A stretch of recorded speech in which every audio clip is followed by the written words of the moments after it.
Hi. So Collision was last night. Quite a stacked card, in all honesty, but yeah, let's go through it and talk about. I don't know why I'm so dark with the light on and shit like that. I don't know, but point is, let's get talking about it.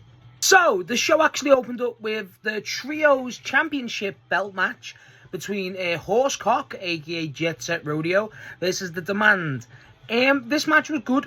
I liked how, honestly, it's the most developed we've seen Bishop Khan, and I feel like the amount of hype I've heard about Bishop Khan just as a singles guy is great. So he looked really good here. I love The Demand. I've made this very clear.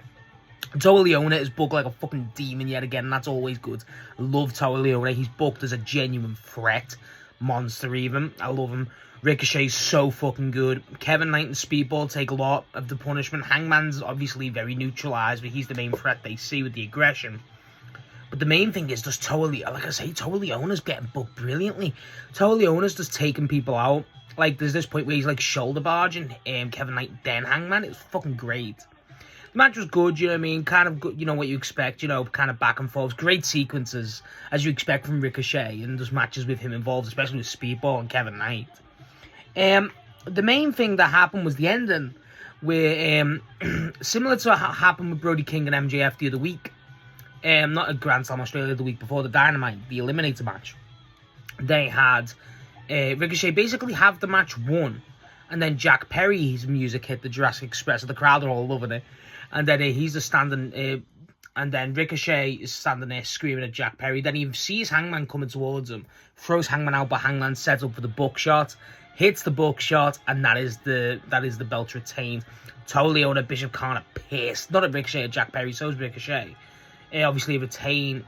I'm not against it. I feel like I liked the way they did it. I really did. I really liked the way they handled this. I thought they could have easily made, frankly, the man not look like a threat, like in terms of trios, and the fact that they kept it as like a, oh, they could have won if it just wasn't for Jack Perry, essentially. I love that. I love that angle. I think that was the way to go. In general, it was a good match. It was. I'm happy to see the trios belts be retained. It still doesn't feel right. It feels like it is in a transition. It feels like it should be the Demands. It just makes sense. You know, even double champ Ricochet, they mentioned that in commentary. I love that idea.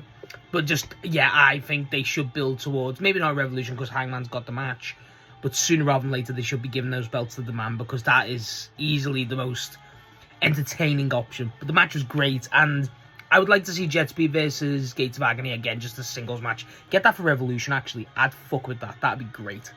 So, after this, we actually got the Rascals backstage, who are hotboxing the room. It's funny as hell. I love that. And then FTR come in out of nowhere. And they basically go, whoa, it made me laugh. That Cash really goes, wow, I knew it. It's the devil's lettuce. And they're just fucking, they're just starting shit. I love it. And then they basically say, oh, you know what, you want to fight? And I'm like, fight? No, we don't just give out title opportunities to people like you. You know what I mean? And then Desmond Xavier goes, well, I'm going to make it an eliminator match. And they go, well, okay. So that's the main event for tonight. I think it's wild that was the main event, but the way it went, I liked it. I'm still not fully sold on the Rascals, but I'm getting there. I think they're fun. I think they're definitely entertaining. I just feel like the amount of time they get is a bit too much sometimes, but they're good. They're great in ring. But it just feels like it's a bit too forced sometimes. But this promo, I just love FTR. I adore FTR. The Devil's Lettuce. Oh, God, I fucking love them. They're so funny. So, after this, we actually got a match that wasn't announced when I done my video. It was the Young Bucks versus the Swale, Blake Christian and Lee Johnson. I did not know they were with Jay Lethal now. That was pretty weird. I don't know what's going on there. That seemed pretty interesting. Basically, they show a picture-in-picture thing. Jay Lethal says, I want to show everyone that they're now. I do like Blake Christian, so that was definitely good. The Bucks' family are there. Their brother, their dad, their kids. You know, it was a nice, I think they're still at home at Cucamonga, so Cucaratreville, Cucamonga, or whatever they say. This match was really good. I love it. I love this match. I just like how Blake Christian and Lee Johnson do their job perfectly, but they have a lot of moments to make them indistinct. Like, I like Blake Christian. I feel like that's a guy that deserves a bit more time. Lee Johnson too, obviously, but Blake Christian is the guy who kind of takes the show for me. He's really fun. Nick and Matt, you know what you're getting with them. I like how wound up they got, if that makes sense. I feel like they clearly did show a bit of emotion. Like, there was a point where, like in the match, it's Blake Christian and Lee Johnson attacking Matt and Nick Jackson struggled, and they even put it on commentary, like, they had the experience, but that was still sting to see your brother getting battered, and I was like, I like that a lot. So, in general, I thought this match was fun. The Bucks, you know what you're getting out of a Bucks match, is always great. You know, there wasn't really too much interaction with, you know, the family in this match. It was another match that happened. But in general, the Bucks do get the win, you know, via the, you know, BTE trigger, stuff like that. They're over. The Bucks, it's so nice to see the Bucks over, even after a while. It's been, I think it was World's End that they turned face now. No, was it? No, it was well before World's End. I forget. Was it Full Gear? Whatever, I think it was Full Gear. Point is, it's been a while since the Bucks have turned face, and I still just like it. I'm still just a fan. I love the Bucks, I really do. So I'm still happy to see them over, but it really sunk in this one that how much I do like it. So either way, the match was fun. Blake Christian, just get him on TV more. Get a tag. Honestly, get them in the tags division. I wouldn't be against that. The tag division in AEW, the men's, is really good at the minute. It's really good. But I feel like there's room for, like, you know, another 1 or 2 tag teams. Blake, the Swale, 100%. They really done well here, and frankly, I'm not against them being more involved in the future. But the Bucks do get the win, obviously, and no FTR moment here because obviously FTR have a match later on, so that was kind of the coinciding thing.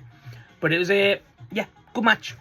Bucks match, what you expect. Lee Johnson and Blake Christian look well, so that was the main thing. They look good. So after this, we actually get like a triple threat of MJF things. So they get they recap MJF and Hangman's little promo, you know, bigging up the stipulation's going to be revealed, and then obviously Hangman doing a Cody, and then they show that MJF had a match against Zilla Fatu in I think it was Hall of Glory or whatever, the HOG, whatever it's called, the indie show where he defended the belt. But in that match, they recap that shortly, and Andrade steals the belt. And then gives it, and you know, basically steals the belt off Max. So then it shows an exclusive backstage segment between Max after the match where he's going, "Where is he?" Screaming, and he goes, "Andrade," and he starts calling Andrade out. And Andrade, I think Andrade's fully in the right here. Andrade goes, "Listen, why are you doing indie shows?" Like, and I'm yeah, but he's like, there's people in AEW, everyone's there waiting for the match, it's stacked, everyone's after that belt, and you're doing indie shows. Do you know what that shows me, Max? You're scared. I'm like, fucking yes! El Idolo's the fucking man. And then he continues going, it shows you're scared from me. Then Max goes, "Okay, cabron." And then he calls himself Big Hebrew. I thought that was hilarious. He calls himself Big Hebrew. But then he basically goes on to say, "Listen, you know, Hangman, the fact that you're looking at me shows that you know Hangman ain't gonna win this belt, and trust me, if you want it, it's eventually there." So, you know, and Andrade's just sitting there on his phone. It's funny as hell, but I like that. Just give me MJF versus Andrade, bro. I just need that shit. I need that. But in general, oh, it's gonna be so good. It's gonna be so good eventually. This was good. I liked how they did this, where it was the recap of MJF with all three, but that exclusive backstage segment at the indie shows. If they continue to do the AEW World Title at indie shows, do more of this. I really like this. That was really fun. So after this, we actually got the CMLL World Heavyweight Championship match between Claudio and Josh Alexander. This match fucked. I love this. I love how they portrayed it. I love how they present the title. I love how they present the CMLL World title. Obviously, they do it with CMLL rules with the people outside. You know, they can throw the towel in. Tony Khan comes out, holds the belt. You know, presentation-wise, I love this shit. Claudio looks great. Claudio's mask, we get a better look at. It looks great. He comes out with Marina Shafir. Josh Alexander's with Lance Archer this time. No Don Callis, which was weird. And frankly, as a match, I mean, what you expect from these two, you're getting. It's so good. They're so athletic. They're so strong style. Josh Alexander targeting that leg, that knee specifically, the ankle locks, everything about it is phenomenal. Claudio's uppercuts. Claudio's flying uppercuts this time are great. That's the main seller. He teases the giant swing. And I loved how when they eventually did the giant swing, Josh Alexander didn't cover his head like everyone else does. He lets it wear because he's got the headgear. I adore that. Josh Alexander, I mean, I've said it once, I've said it again. I fucking love this guy. I think this guy's truly so fucking undervalued. And, like, not by AEW themselves, I mean by the fans. I think this guy truly is give him a belt now. He's more than warranted it. This guy can fucking go. He's truly unbelievable. And this match, I love that the fact that he gave him Claudio felt like not a dream match, but, you know, a true match where you're like, okay, this is it. This is him. This is a great match for this guy. And he showed out. This was possibly my match of the night. I adore this. I thought it was really fun. I thought, there's Josh Alexander again, those leg locks. Claudio's just how Claudio is, I mean, the stature of the guy shouldn't be able to move like that. How the height of him, how big he is, how tall he is, how he uses those weights of the limbs and stuff. It's phenomenal. The guy's just a freak. But, Jesus, I love Claudio. I love Josh Alexander. I love this match. I love this. I love how they've been doing the CMLL World Heavyweight Championship on Collision. I think that's a good call. Maybe do it on Dynamite, you know, present the title a bit higher. But I do like it a lot. You know, it's a good, this is where, unlike the New Japan stuff, it's a more healthy collab. The New Japan one isn't the most healthy for New Japan, more for AEW.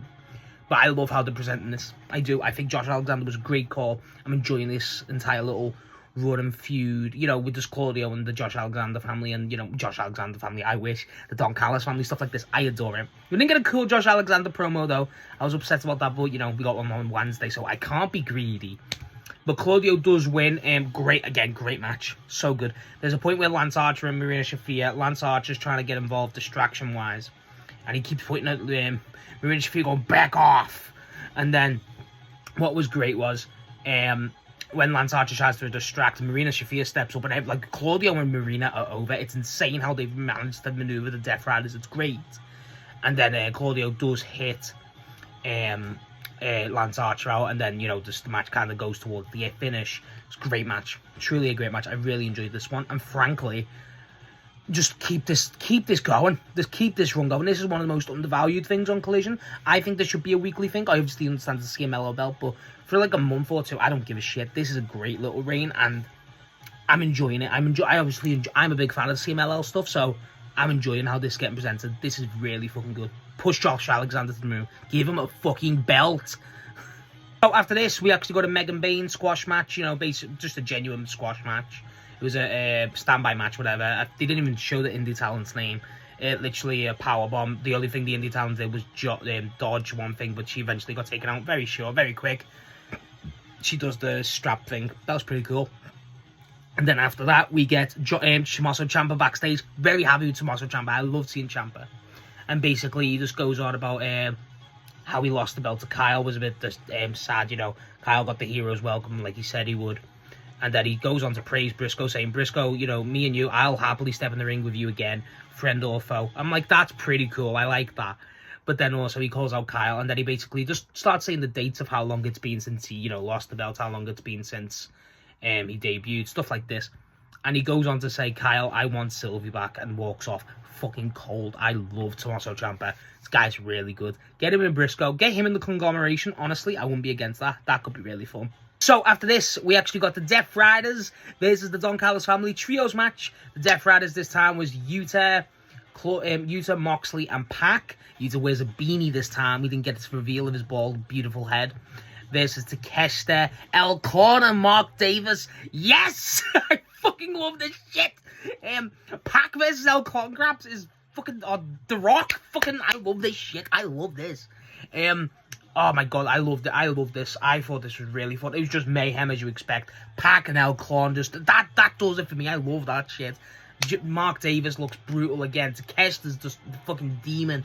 Moxley, Yuta looked good for fucking again. They're really pushing how good Yuta is. I fucking love it. Oh my god, I really love this. I love how they did it. It's messy, but that's what you expect. You know, it's kind of hard to follow. It's not hard to follow, but, you know, it's hard to describe, break down. I do struggle with trios matches, but I really enjoyed this. I did. I think, frankly, Moxley and Takeshita, I mean, they're really building it up. I still think, I don't want to say they should have been out of this match. I don't know. I feel like you could have had someone else in this match. And, like, it's not a problem. I understand that's what you're trying to do instead of having them a singles match. But, like, I don't know. It feels like you could have easily... Like, I find more entertainment, and it's going to sound wild, I find it more entertainment seeing Pac and Yuta against, like, a Mark Davis and an El Con. That feels really good. Not that Takeshita and Moxley style, I'm never going to complain about that. I just feel like, you know, you could have done something else. You could have had them as a promo, and then, like, maybe have... Garcia was nowhere to be seen this week. You could have a Garcia bit, and, I don't know, I'm trying to think. Andrade was busy. I mean, fucking Okada. We haven't seen Okada in a while in ring. That's pretty wild. But either way, Fletcher's obviously still in Australia. I'm not complaining, though. The match was great. The match was really fun, what you expect. Takeshita does get the win. I love that. Takeshita got the win, and then Mark Davis goes to attack, as well as, I think it was Pac, they go to attack, and then him and Takeshita fight them both off. They go back to back, and then Moxley hits a cutter. That shit was sick. I love that. So they're really building this up. I can't wait for their Revolution match. It's probably my most anticipated match of that night. I really can't wait for this. And just Takeshita, Moxley. Give them a promo segment. That's what I want. Give them a fucking promo. So I love Takeshita on the mic. I know he's not the greatest in mic, but like it's the anger. I love his bah! I love Takeshita. I love Moxley on the mic, obviously. Give me that shit. I think that could be really fun. After this, we actually got the Babes of Wrath backstage where they're just talking about Megan Bayne and Megan Bayne, Layla Cross, and Penelope Ford. We're always basically saying, which belt do you girls want? This one or this one? Because I'm having both. Harley's doing Harley things. And it's just, do you want this belt? And it's a normal belt. The crowd actually laughed at that. That was pretty wild. Basic Babes of Wrath promo. I'm just kind of not with them. I just kind of don't feel. Just get Willow on her own. Not that Harley's bad, I just don't think it benefits them. I've said this many times. I feel such a hater, but it's just not for me. Where's Jamie Hater? That's my hater. I fucking love Jamie Hater. And after that, we got Thunder Rosa versus Julia Hart. Thunder Rosa is fucking over. I did not realise how over she was. Julia Hart, obviously, comes on her own. No Sky Blue at all. I thought that was going to happen. The match, Thunder Rosa looked good. For how long? I didn't realise she'd been gone for that long, but she looked good. Frankly, I liked how Thunder Rosa clearly steals it. She's over, like I said, and she's like the way she wrestles is good. It was a good warm-up match. It feels like it's definitely she's gonna build herself back up. Obviously, that's fair. The match wasn't bad. It's not. I think it's hard to. It's gonna sound like bad, but I don't think Julia Hart's a good wrestler for Thunder Rosa to go against. I think Julia Hart's very. There's no weight in Julia Hart, and that's the problem. It's not like a Rio where Rio throws her weight at you, even though it's such a limited amount. That's what makes her great. Julia Hart's very static. There's nothing in it, so Thunder Rosa's trying to make the best out of a situation. It's not really beneficial. It's sad to say, but that's how I feel. And I think Thunder Rosa does well. I think Thunder Rosa's just... She gets the crowd going. She's really emotional, and not like a crying emotion, but, she gets the emotion out of the crowd. I love that. I love that shit. But... Thunder Rosa gets the win, which was cool. I was happy she got the win. And then what happened after was fun. And Tekla come out on the stairs. And she's like, whoa. I fucking love Tekla. Tekla's going, Thunder Rosa, congrats on being back. But, you're not getting this belt.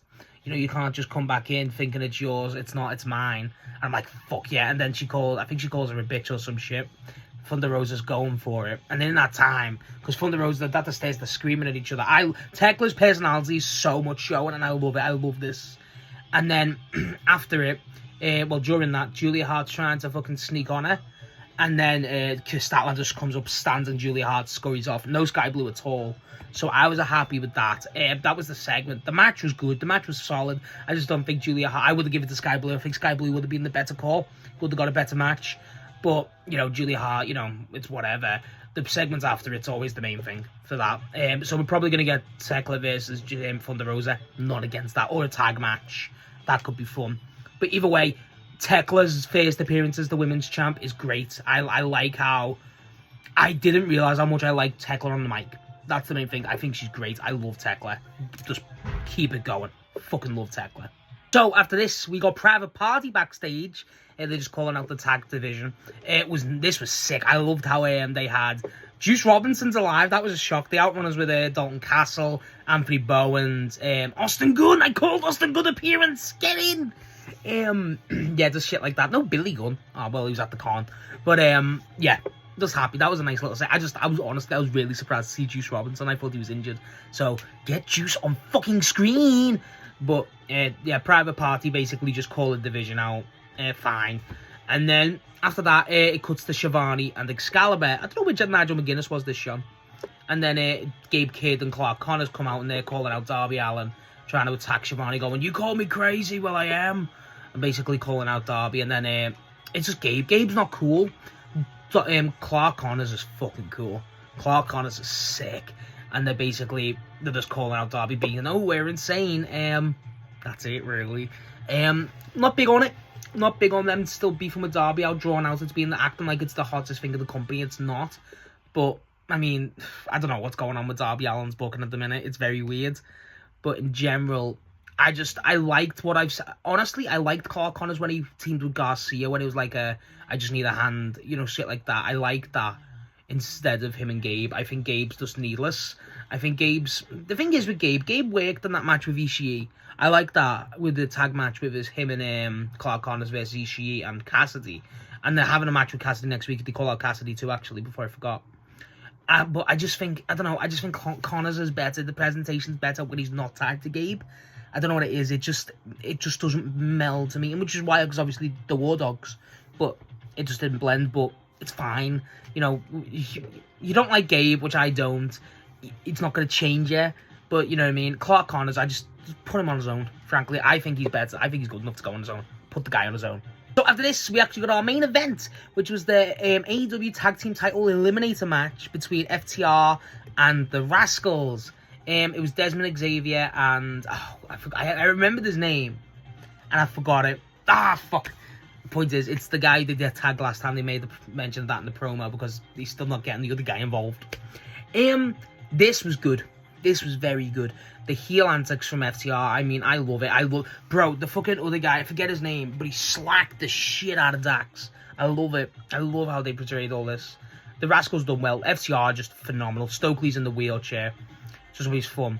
But like I said previously, they obviously interact with the Bucks as family out back on the sidelines, telling the kids to shut up, pushing the younger brother of the Bucks. So that was pretty fun. The match, again, I love Cash Wheeler, bro. I love Cash Wheeler. I think that guy's so fucking good. I know Dax is the main guy for FTR. Feels like Cash is fucking unbelievable. The flips and shit from Desmond Xavier specifically. It's quite a tight match, like, in terms of they really sell the emotion and, like, you know, how much determination the Rascals have got, which I thought was fun. I really enjoyed that. The match was fine. I didn't expect the finish. I didn't expect FTR to lose. I didn't expect that at all. I thought FTR would win. They lose because the Bucks come out and make an entrance because they're attacking. They're attacking the third Rascal. So the Bucks come out to, you know, try and help it out. And then they distract, and then obviously the Rascals get the win. And yeah, it's eliminates a match, so I assume that match is going to happen on Dynamite. But it was a good match. I mean, I love FTR. I fucking love FTR. But after this was the main talking point. Is the FTR go up to the crowd and they start attacking. Well, not attacking. They start fucking around with the kids. That was sounded wild. But you know what I mean? They started bullying the kids. And then they grab Nick, the Bucks' younger brother. And they do a paradigm shift on the guy. And it looked brutal. The guy sold it fucking perfectly.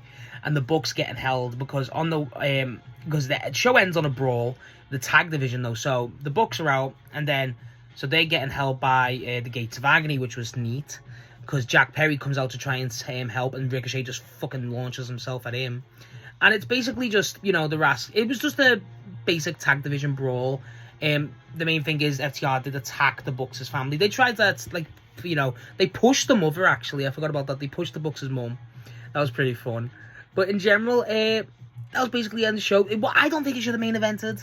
Frankly, I get why it did, you know, for the ending note. But I think as a match, it didn't need to main event. I think I personally would have had the Death Riders main event. I think that would have been cool. But even the trios match, that would have been fun to main event. But either way, I thought it was a good match. It was a good match. It's not FTR's best, but I'm a fan of FTR. I'm a fan of Stokely. Stokely using his leg to kick Ricochet while still in the wheelchair. I mean, Jesus, I love that shit. Stokely's just brilliant.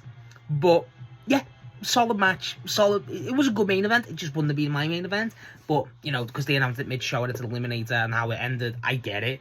But, yeah, that was the final match of Collision. Good. You know, it builds up more Bucks and FTR. I like how they're going with it. I like that because they're making it go, okay, no, the FTR are out of control. And I loved when FTR did this shit with Bandido and Brody though specifically, but Bandido's family. I fucking love it. Really enjoyed this. Rascals are looking better too. The Rascals are looking better. Not to leave them out to mention, they're looking really better for me. So I'm getting more and more sold on them. There's not 100%, but the gimmick's fun. Where the fuck's Eddie Kingston when the Rascals, because they established that and then he just dropped it, so I would have had Eddie run out maybe. That could have been fun, but fuck knows. That was the last match of Collision. I thought it was good. So yeah, that was Collision this week. I thought it was solid. I thought there was some things where it was like, okay, you know, I wouldn't have done that this way. You know, it wasn't a perfect Collision, but it was good. It was really good Collision. I think they mentioned a lot and brought a lot of people on that I wanted to see on a Collision. Tekla still being there. I still want to give Tekla her own segment. I think that was a bit silly. You know, we're still not respecting Tekla winning the belt, I don't think, properly. The Bucks, you know, I like how the Bucks thing went throughout the show, like with the Rascals, the Bucks, they all come together. I like that. I did like that a lot. Matches were good. I feel like there's some points where you're like, some things get a bit more development, like the Bucks thing. Not that the Bucks thing shouldn't have got developed, but then some shouldn't. It was weird. That's what I feel like. I feel like some stuff should have got a bit more development. I'd like to see more people as well. Like I like seeing the private party segments. I did, but like seeing Juice Robinson and Austin Gunn, I'm like, we'll put them in a fucking match. You know what I mean? That's my problem. But that's just me being greedy.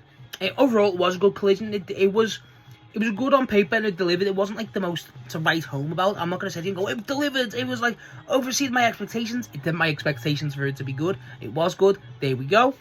There's some things with the product at the minute where it's not bad at all. I'm never going to say it's bad product. It's definitely not. I love it. It's my favourite product just in the industry. But I just feel like sometimes, like, there's small things where you're like, okay, I'd kind of do that another way, but that's just me being picky. I love how they're getting more and more unique. I love that MJF and Andrade thing being at the indie show. I adored that. You know, the matches were good. Thunder Rosa being back was a nice match. You know, just like even that, like I wouldn't have given that to Julia Hart. I would give that to Sky Blue. I think she's better out of the two. But I get it. You know what I mean? So this is the problem. I get these things. It's just me being a bit picky, being a true wrestling fucking nerd. So yeah, that was my thoughts on Collision this week. What did you think of the show? Did you think that it delivered? Did you think you enjoyed? Did you think you enjoyed it? Did you enjoy it? What was your match tonight? Because I think there was a lot. I would possibly give it to Claudio and Josh Alexander because I'm just a slut for that type of shit.